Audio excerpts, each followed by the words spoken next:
जय हिंद साथियों। तो चलिए आज शुरू करते हैं अपने सीरीज को आगे बढ़ाते हुए चैप्टर नंबर 3 धातु एवं अधातु। तो कृपया स्किप ना करें, बड़े ही ध्यान से देखें कि आने वाले बोर्ड एग्जाम 2024 के लिए ये जो सीरीज है बहुत ही ज़्यादा महत्वपूर्ण है। तो इस सीरीज की कड़ी को आगे बढ़ाते हुए आज हम कवर करेंगे चैप्टर नंबर 3 धातु एवं अधातु। तो चलिए शुरू करते हैं। क्वेश्चन नंबर 1, अमलगम एक मिश्र धातु है जिसमें एक धातु हमेशा रहता है।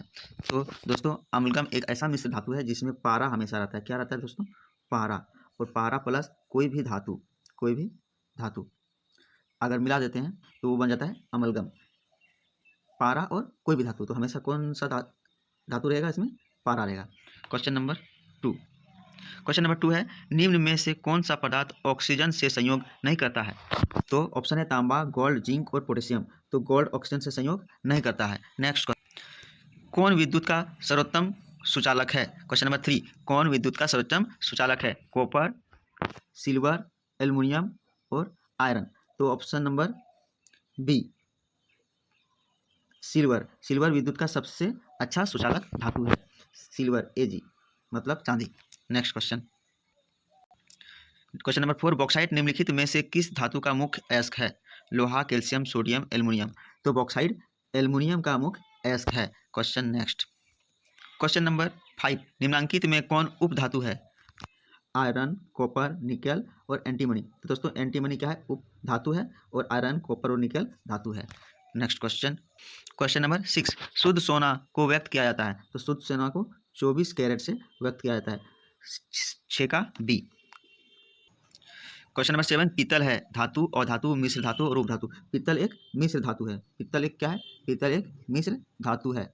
जो बना है पीतल क्या है? मिश्र धातु है जो बना है किससे? कॉपर प्लस जिंक से। किससे बना है दोस्तों? कॉपर प्लस जिंक से मिलकर बना है। नेक्स्ट क्वेश्चन, क्वेश्चन नंबर 8, निम्नलिखित में से किसे चाकू से काटा जा सकता है? तो दोस्तों इसमें जो दिया गया है इसमें कैल्शियम, कॉपर और आयरन को बिल्कुल भी चाकू से नहीं काटा जा सकता है। लिथियम को चाकू से काटा जा सकता है। तो 8 का ऑप्शन हो गया ए।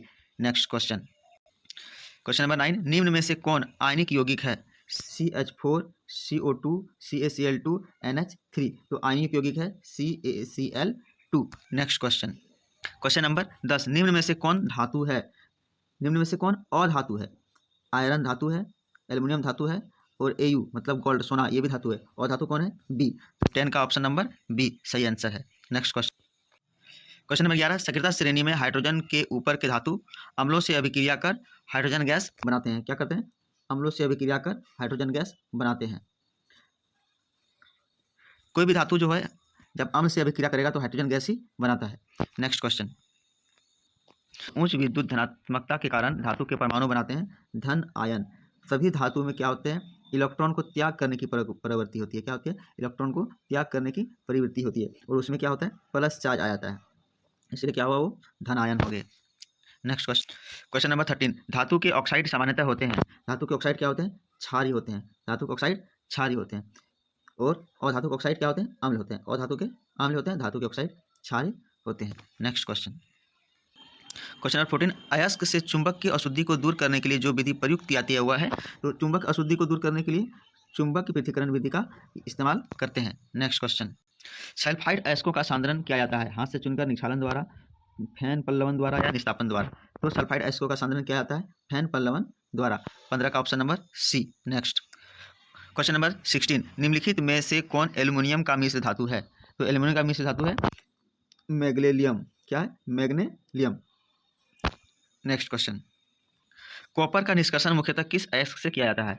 Copper glass, copper pyrite, cuprite, इनमें से कोई नहीं। तो कॉपर का निष्कर्षण किया जाता है कॉपर पाइराइट से। 17 का ऑप्शन नंबर बी सही आंसर। क्वेश्चन नंबर 18 है, किसी अधातु के परमाणु के बाह्यतम सेल में इलेक्ट्रॉन की संख्या होती है। तो किसी अधातु के बाह्यतम सेल में, दोस्तों जो अधातु होता है उसके बाह्यतम सेल में होते हैं 4, 5, 6, 7, 8 ये होते हैं। और धातु का जब पूछेगा तो 1, 2, 3। नेक्स्ट क्वेश्चन, तो 18 का आंसर हो गया किसी अधातु के परमाणु के बाह्यतम कोश में। तो अधातु के परमाणु के बाह्यतम कोश में होते हैं 4, 5, 6, 7, 8 C number answer. Next question, question number 19, साधारण गंधक किस आणविक रूप में पाया जाता है? तो साधारण गंधक पाया जाता है S, S3, S8, S4। तो साधारण गंधक पाया जाता है S8 के आणविक रूप में। अगला क्वेश्चन नंबर 20, फास्फोरस का आणविक सूत्र होता है।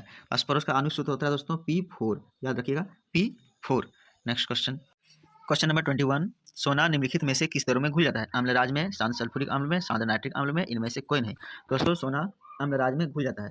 तो अम्लराज में सोना और प्लेटिनम जैसे कठोर धातु भी आराम से घुल जाते हैं। तो इसका आंसर हो गया किसका? ए। अम्लराज में इतना सामर्थ्य होता है कि वो सोना और प्लेटिनम को भी अपने में घोल सकता है। नेक्स्ट क्वेश्चन, क्वेश्चन नंबर 22, कौन सा अधातु कमरे के ताप पर द्रव होता है? ब्रोमीन, पारा, तांबा, एल्युमिनियम। तो दोस्तों पारा, तांबा, एल्युमिनियम ये सब धातु है, लेकिन ब्रोमीन एक ऐसा अधातु है जो कमरे के ताप में द्रव अवस्था में पाई जाती है। तो 22 का हो गया option number A. Next question 23, सीसा और टीन की मिश्र धातु को कहते हैं? तो सीसा और टीन की मिश्र धातु को कहते हैं सोल्डर, स्टील, गन मेटल, उपधातु। तो सीसा और टीन के मिश्र धातु को कहते हैं सोल्डर। क्या कहते हैं? सोल्डर। नेक्स्ट क्वेश्चन, निम्नलिखित में से कौन अधिक क्रियाशील है? कॉपर, मरकरी, सोना, चांदी, सोना। तो सबसे अधिक क्रियाशील है कॉपर। क्या है? कॉपर। अगर हम क्रियाशीलता का समूह देखें तो सबसे ऊपर मिलेगा कॉपर, इसके बाद पारा, इसके बाद चांदी, इसके बाद सोना। तो इसका सही आंसर हो जाएगा कॉपर। 24 का कॉपर हो गया आंसर। क्वेश्चन नंबर 25, निम्नलिखित में से कौन अति ज्वलनशील है? लाल फास्फोरस, श्वेत फास्फोरस, साधारण गंधक या प्लास्टिक गंधक? इसका आंसर हो जाएगा श्वेत फास्फोरस। विद्युत अपघटनी परिष्करण में अशुद्ध धातु को बनाया जाता है। विद्युत अपघटनी परिष्करण में अशुद्ध धातु को बनाया जाता है एनोड, कैथोड, अपघट्य, इनमें से कोई नहीं। तो विद्युत अपघटनी परिष्करण में अशुद्ध धातु को एनोड बनाया जाता है। नेक्स्ट क्वेश्चन, निम्नलिखित में से कौन सबसे अधिक क्रियाशील धातु है? तो निम्नलिखित में सबसे अधिक क्रियाशील धातु कौन है? तो दोस्तों जैसे हम क्रियाशीलता समूह को देखें तो उसमें सबसे ऊपर कौन आता है? पोटेशियम। सबसे अधिक क्रियाशील धातु कौन है? पोटेशियम। ये 1 नंबर में पोटेशियम आता है, 2 नंबर में सोडियम आता है, 3 नंबर में कैल्शियम आता है और 4 नंबर में मैग्नीशियम आता है। तो सबसे अधिक क्रियाशील धातु है पोटेशियम, इसके बाद सोडियम, इसके बाद कैल्शियम, इसके बाद मैग्नीशियम। तो हमारा आंसर हो जाएगा सबसे अधिक क्रियाशील धातु potassium. Next question, question number 28, वल्कनीकरण की प्रक्रिया में प्राकृतिक रबर के साथ निम्नलिखित में से क्या मिलाया जाता है?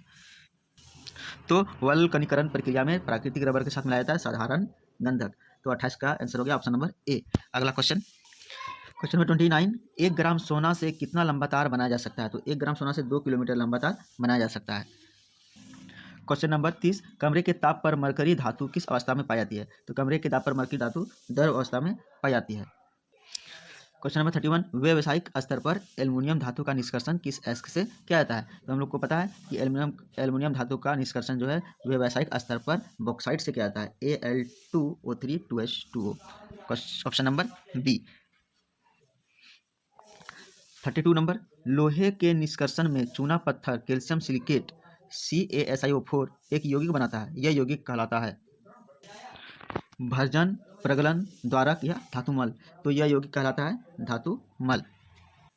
किसी तत्व के गुणधर्म का 2 या 2 से अधिक विभिन्न रूपों में प्रस्तुतिकरण तत्व की क्या कहलाती है? अपरूपता, समावयवता, समरूपता या उभयधर्मिता। तो किसी तत्व के गुणधर्म का 2 या 2 से अधिक विभिन्न रूपों में प्रस्तुतिकरण कहलाता है अपरूपता। और किसका हो गया ए। धातुओं की प्रकृति होती है विद्युत धनात्मक, विद्युत ऋणात्मक, उदासीन, इनमें से कोई नहीं। तो धातुओं की प्रकृति होती है विद्युत धनात्मक।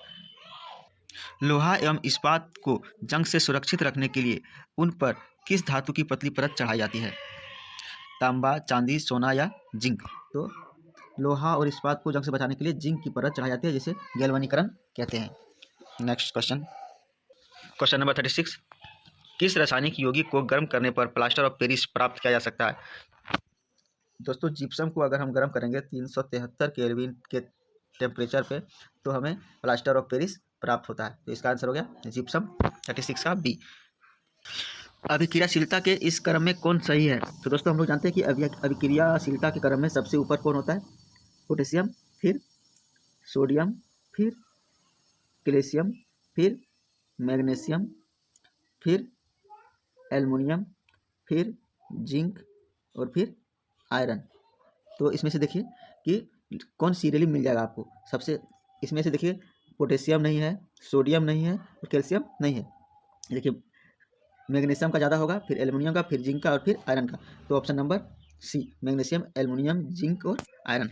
अगला क्वेश्चन, एक्वा रेजिया रॉयल जल किस अनुपात में सांद्र हाइड्रोक्लोरिक अम्ल एवं सांद्र नाइट्रिक अम्ल का ताज़ा मिश्रण होता है?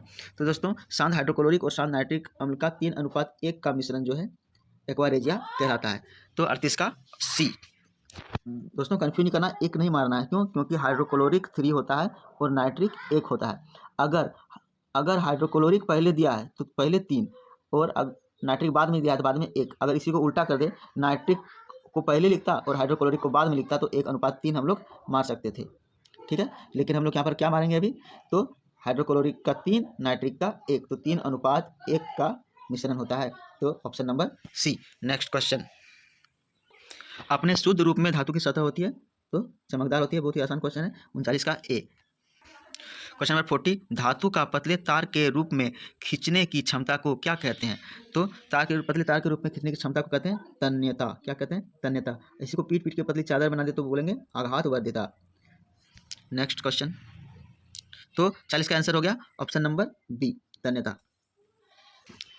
कुछ धातुओं को पीट कर पतली चादर बनाया जा सकता है, इस गुणधर्म को क्या कहते हैं? तो पीट कर जब पतली चादर बनाएंगे तो इसको बोलेंगे आघात वर्धिता। 41 का option number B.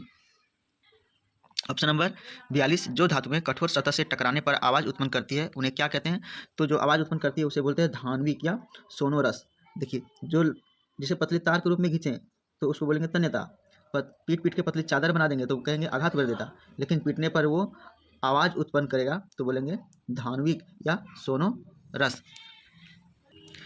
Question number 43, सबसे अधिक तन्य धातु कौन है? तो सबसे अधिक तन्य धातु है चांदी, तांबा, एल्युमिनियम, सोना। सोना कैसे? क्योंकि इसके 1 ग्राम से 2 किलोमीटर लंबा तार खींचा जा सकता है। 2 किलोमीटर लंबी तार खींची जा सकती है।